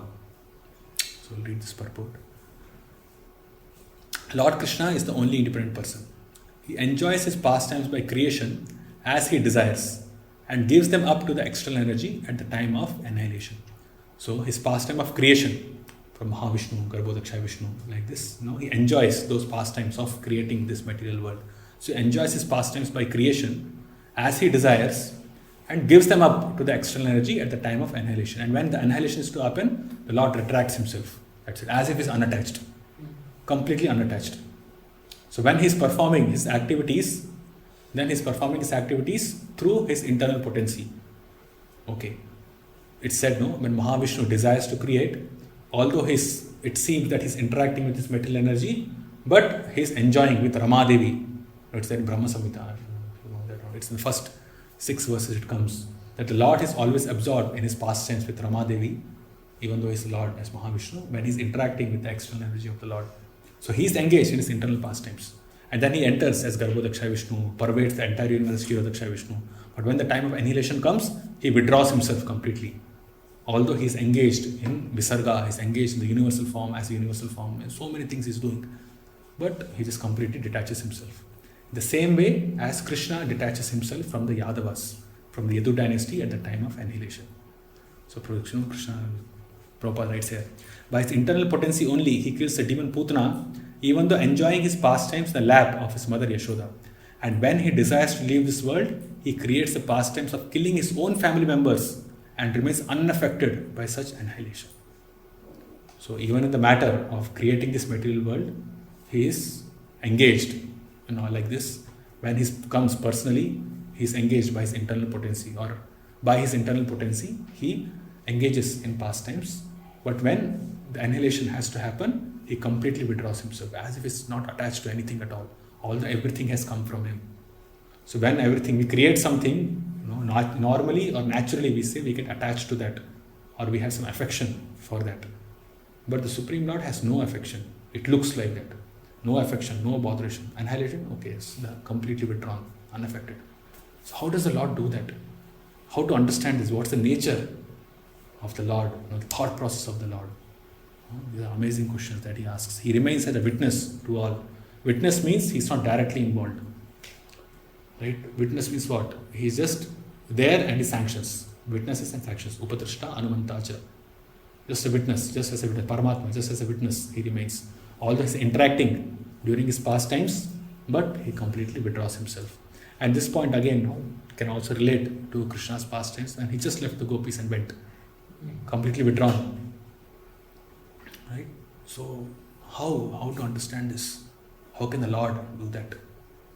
He does so many things, but then he withdraws himself as if he is unattached, and he just remains as a witness, a neutral person. So this actually shows how the Lord is not under the purview of the material attractions like this. He's completely independent, even in his feelings, thoughts. He's beyond everything that we can conceive of. Completely independent. O great sage, representative of the Lord, kindly satisfy my inquisitiveness in all that I have inquired from you and all that I may not have inquired from you from the very beginning of my questionings. Since I am soul surrendered unto you, please impart full knowledge in this connection. So, with text 23, Parikshit Maharaj's questions end. 24, 25, 26 is Parikshit Maharaj expresses inquisitiveness and his readiness to accept Shukdev Goswami's replies. So, he says that I have asked several questions, I have inquired from you, and there might be several more questions, or there are several more questions which I have not inquired. But you please tell me everything from the beginning. Since I am a soul surrendered unto you, therefore I am ready. Because I am soul surrendered unto you, therefore I am ready to accept whatever you speak. So therefore please impart full knowledge in this connection. So Srila Prabhupada takes this point of inquisitiveness.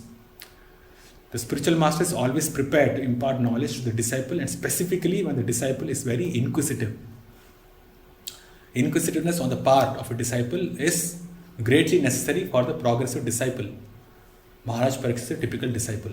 If one is not very inquisitive about self-realization, one need not approach a spiritual master simply to make a show of discipleship, not as a formality. Okay. It is not possible for a man to inquire about everything from the spiritual master, but the bona fide spiritual master is able to enlighten the disciple in every way for the disciple's benefit. This is what we discussed at the start of the session, that it might not be possible for the disciple to inquire everything, but the bona fide spiritual master is quite capable to enlighten the disciple in every matter so that the disciple can make spiritual progress and he can get him liberated. Engage him in devotional service. O great sage, you are as good as Brahma, the original living being. Others follow custom only, as followed by previous philosophical speculators. So Parikshit Maharaj is making a distinction between Shukdev Goswami. The qualification of Shukdev Goswami is that he is as good as Lord Brahma because he learned the knowledge in disciplic succession. Whereas others, they follow the custom of disciplic succession, but they are philosophical speculators. So there is parampara of different speculators. Shankaracharya parampara is there. What's the parampara of speculation? Similarly, there are the Shat Darshanas. Prabhupada will write here. Gautama, Kanada, Jaimini, Kapila, Ashtavakra, Patanjali. They are all, Prabhupada categorizes them as part of those, even though they are following the Vedic literatures, they are speculators. Because ultimately their goal is not to lead their followers to the Supreme Personality of Godhead, to the Absolute Truth. Gautama has Nyaya, then Kapila has this Sankhya, Jaimini has, Kannada has this, Jaimini is Karma Mimamsa, yes, and Kannada is atomic theory, what is that? Vaisheshika, correct. And Patanjali has his yoga system. And Vyasadeva is basically Uttar Mimamsa. Okay. But he says Ashtavakra. Okay. Ashtavakra has his own system. And many people seem to follow it. Okay. Or they claim to follow anyways. But all these great rishis have their own way of thinking. Exactly like the modern philosophers and mental speculators. So, and the six sages mentioned above speak the facts according to their own thinking. So they are speculating. Because ultimately, although they are following the Vedic literatures, their destination or their ultimate conclusion is not the Supreme Lord. Their ultimate conclusion is something different. Okay. But Shukdev Goswami presents the knowledge which comes down directly from Brahmaji, who is known as Atma Bhu, or born of and educated by the Almighty Personality of Godhead. So Srila Prabhupada, he analyzes the fault of mental speculators' way of acquiring knowledge. And this is a good, very logical way he speaks. He says the knowledge being received from the chain of destruction is perfect, fine. The 6 great sages mentioned above may be great thinkers, but their knowledge by mental speculation is not perfect. However perfect an empiric philosopher may be in presenting a philosophical thesis, such knowledge is never perfect because it is produced by an imperfect mind. Because all of them are conditioned by, they're conditioned. Such great sages also have their disciplic successions, their parampara. All of them have their paramparas. But they are not authorized because such knowledge does not come directly from the independent Supreme Personality of Godhead, Narayana. But here, knowledge comes from Narayana, from the Lord to Brahma, Brahma to Narada, Narada to Vyasa, and Vyasadeva to Shukadeva Goswami. So therefore, Shukadeva Goswami is perfect. Although there are different kinds of philosophies which existed during Parikshit Maharaj's time, all the sages were there. Gautama Rishi was there, Jaimini Rishi was there. Actually, they were sitting in the assembly hall, if I understand properly. Gautama was there, Jaimini was there, they all were there.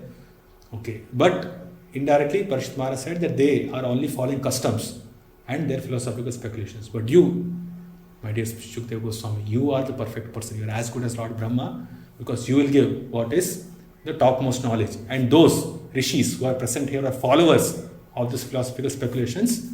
By your answers, by your recitation of Srimad Bhagavatam, they will also get purified. So, and their knowledge is dependent on the flickering mind.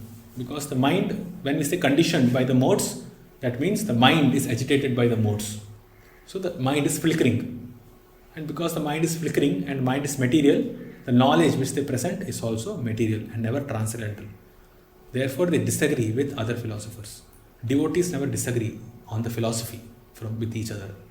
Those who are pure devotees, they never disagree. But mundane philosophers, they must disagree. A muni must disagree. Nasa Rishiryasa Matirna Bhinnam. Right? So they always disagree because Tarka will not establish, Apratishta, it will not establish anything. O learned Brahmana, because of my drinking the nectar of the message of the infallible personality of Godhead, which is flowing down from the ocean of your speeches, I do not feel any sort of exhaustion due to my fasting. So therefore, I am qualified. It's very nice, he says. Anashanat Ami, because of fasting. Pipataha, because of my drinking. Although I am fasting, I am still drinking. What am I drinking? Achyuta, of the infallibles. Piyusham, the nectar. Tat, from your Vakya Abdhi, your ocean of speech.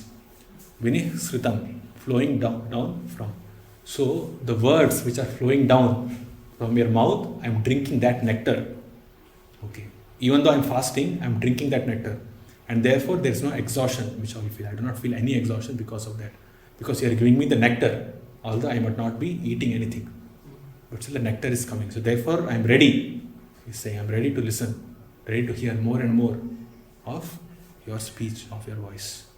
So one can indulge in hearing the mental speculators, but such hearing cannot endure for any length of time. We get bored. It's not attractive. That's the point. And Maharaj Parikshit abstained from fear as well due to imminent death from snake bite. And Prabhupada writes here that in some editions of the Srimad Bhagavatam, the text of the last line of this verse reads, Anyatra Kupita Advijat, which means that the king might be overwhelmed by the thought of his imminent death by snake bite.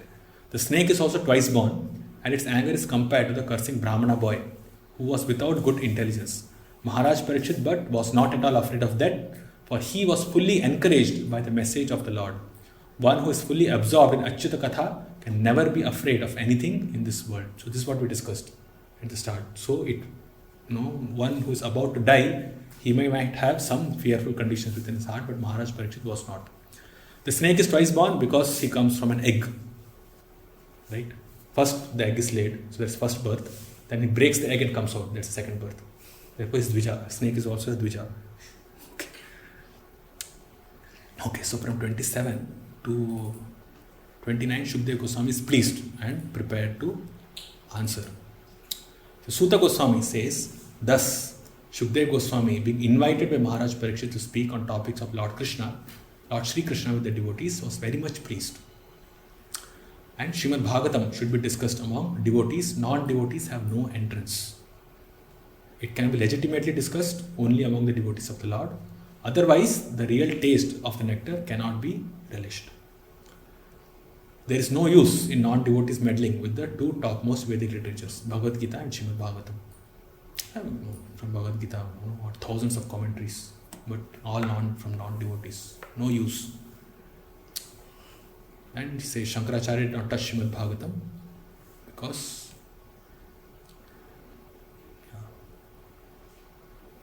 non-devotees cannot meddle with it. Brahmarat and Vishnurat. Brahmarata and Vishnurat. So, Parikshit Maharaj was protected by Lord Vishnu, so therefore is called as Vishnurat. And Shukdev Goswami is protected by Lord Krishna, according to Bhakti-vaibhava Purana. You know the story? You know the story? Okay.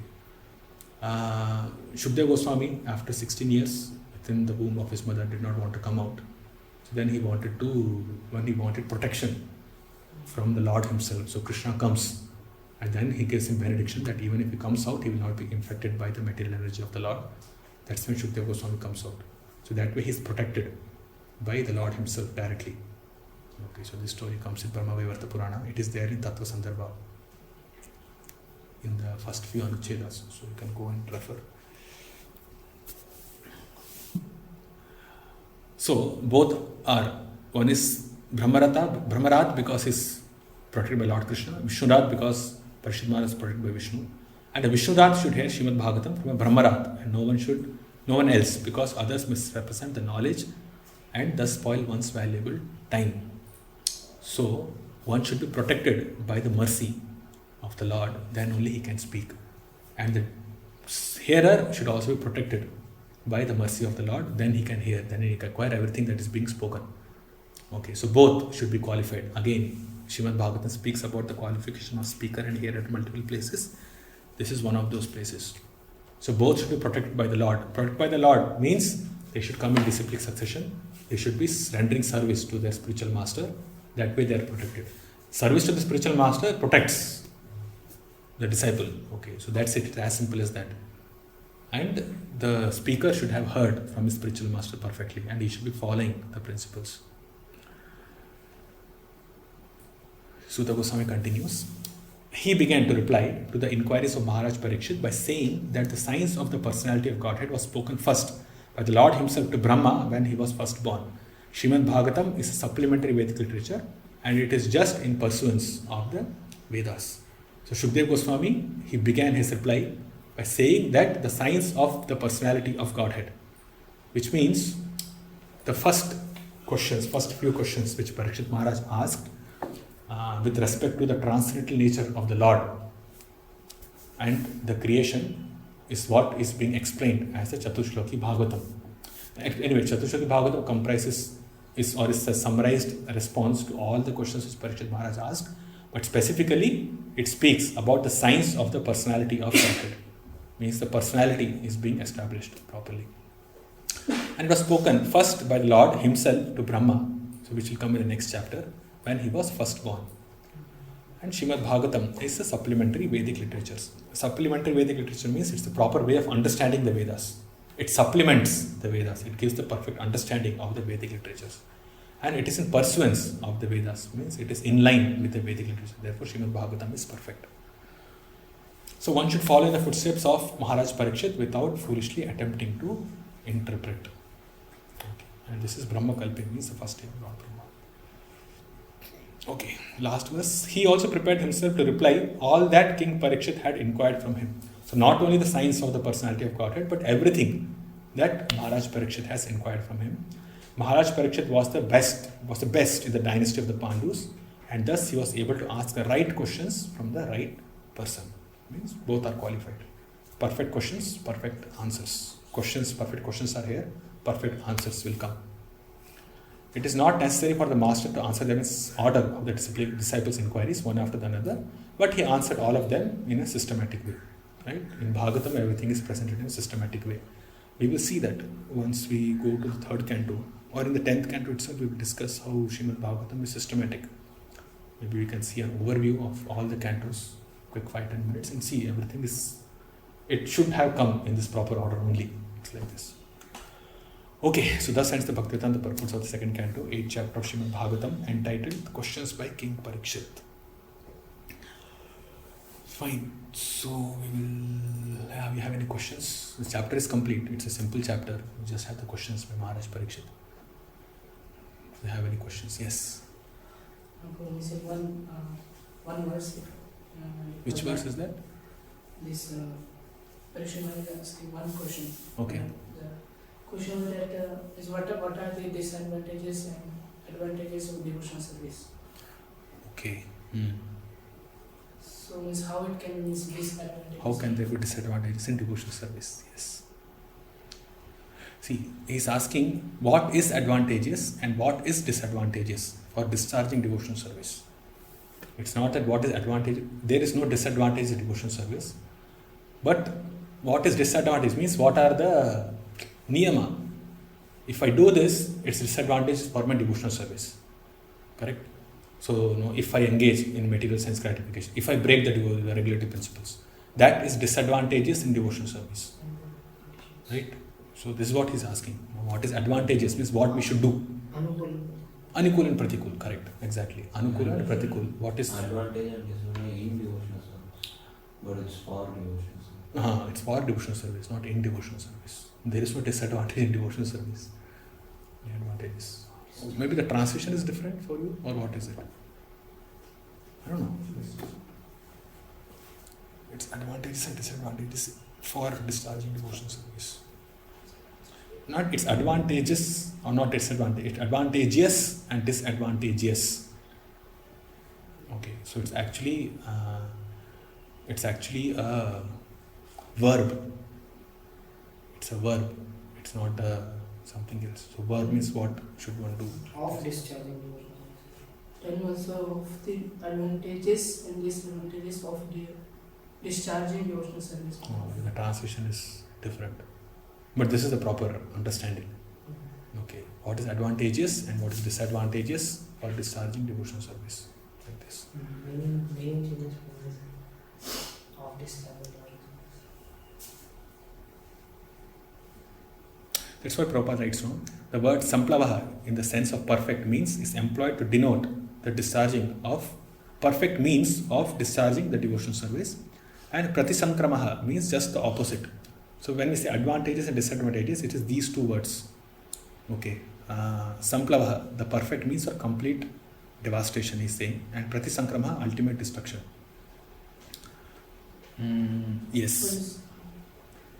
This samplavaha, this Pratisankramaha. It denotes from living entities, means how they annihilated. No. The question, if you want to promote, you can pause it. Yeah, you can pause it.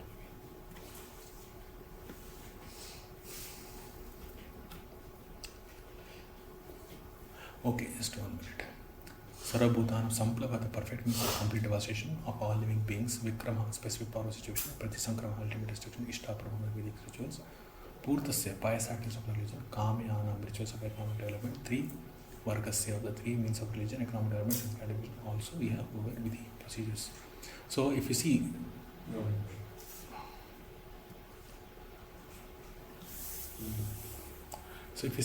Srila Prabhupada's translation includes both.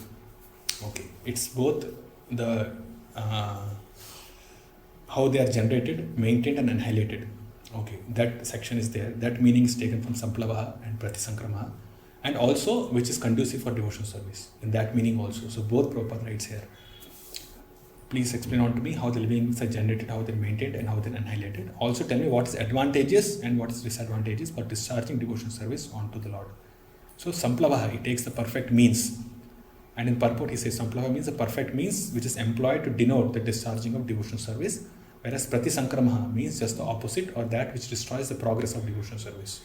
So this is how we should understand the translation also. If the translation is advantages and disadvantages of devotional service, it is wrong because the purport does not support that. The purport supports the perfect means or what is advantageous of devotion for discharging devotional service, and Pratisankramaha, or which destroys the progress of devotional service, which is disadvantageous for performing devotional service. So I think that's why the translation was changed based on the purport. Because purport is clear. You understand the purport, it's clear. Okay. Anything else? No, fine. Okay. Srimad Bhagavatam ki, Yeah. Srila Prabhupada ki. Yeah.